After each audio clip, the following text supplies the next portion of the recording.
A web service consists of a function or a family of functions made available on the World Wide Web. You're able to send requests to the web service and retrieve a response that includes the data that you wanted. The virtual training company provides a web service when you view lessons online. Through your web browser, you send in a request, and the response you get is the viewable lesson. There are hundreds of web services available.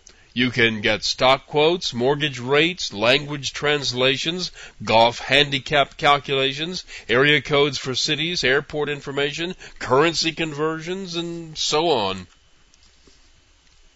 This website maintains a list of available services, and they have links to them so you can try them out. Most of them work from a web page where you enter your query and the information comes back. Not all of them are implemented using J2EE, but J2EE works, and I'll show you how to build a Java web service in the next few lessons. A web service uses configuration and control data in standard formats of XML, SOAP, and HTTP. To invoke software remotely, there exists RPC, Remote Procedure Calls. There are different forms of RPC, such as Sun's RPC technology and DCE, which is Distributed Computing Environment. There are also Corba and DCOM, which is Distributed Component Object Model. All of these are language dependent on both ends, and an ideal situation would be to have the client end use a standard TCP/IP protocol such as HTTP, and that's what an implementation of a web service does. The data is communicated between the client and the server by using SOAP, the Simple Object Access Protocol. It's implemented in XML so you can transmit it readily over HTTP and understand it at the other end. The program sends standard SOAP formatted messages to one another, so it doesn't matter what language or implementation technique is being used at the other end. The client and the server communicate asynchronously, which is common on the Internet. The requester sends out a message and waits. Like a web page, the answer may come back or it may not. The two ends of the communications link are not connected, and the only verification the requester gets is when the answer comes back. Why would you want to implement a web service? Well, with J2EE, the components of the service are written in Java, and they use the standard RMI interface for calling the remote methods and for formatting data for sending and receiving. Because they use the standard TCP/IP connection, a standard web browser can be used as the client. That is, you can set up your service so it can be reached by anyone through their browser, or you can have a secure service that requires special software. Or you can do both. For example, say you have a warehouse full of items for sale. You can set up a web service that allows the general public to browse through the information on the items in the warehouse using their web browser. However, a customer could have an account with your firm and have special software with a secure link that makes it possible to order items from the warehouse.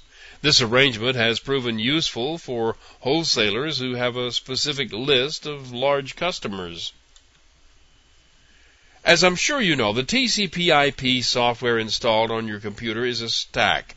The stack is made up of different types of protocols. When you send a message down through that stack, each layer adds its own wrapper to the message being sent until it winds up as a standard packet to be sent over the net and unwrapped as it moves up through the stack on the receiving end. Well, a web service can be viewed as a new set of protocols added to the top of that stack. The HTTP protocol is the one used by the World Wide Web. All web service messages are wrapped in an HTTP wrapper before they are sent on down the TCP/IP stack. On the receiving end, when a message comes off the top of the TCP/IP stack, it's found to be an HTTP wrapper, which is removed, and the message inside the wrapper is passed up the stack to the next level. The encoding of the message is in XML format. That means it's a text message in a specific format. That format being the dictionary definition language and a set of tags of HTML. The XML message is in the standard form of an SOAP document. That is, SOAP is a specific set of XML tags for sending messages. It consists of the envelope portion, which is the wrapper, and the body portion, which is the text of the message. The message itself is for the next layer and consists of the text naming the method to be called and the data to be passed to it. WSDL stands for Web Service Definition Language. Among the information in the unwrapped message is a description of the service to be activated. Also found in here is the complete URL of the web service. This data contains a list of the methods to be called and the data to be passed to those methods, or if the message is coming back the other way, it's the return value from the methods that were called. UDDI stands for Universal Description, Discovery, and Integration. The web services are registered with a server, and the information here is used to find the one that this message is intended for.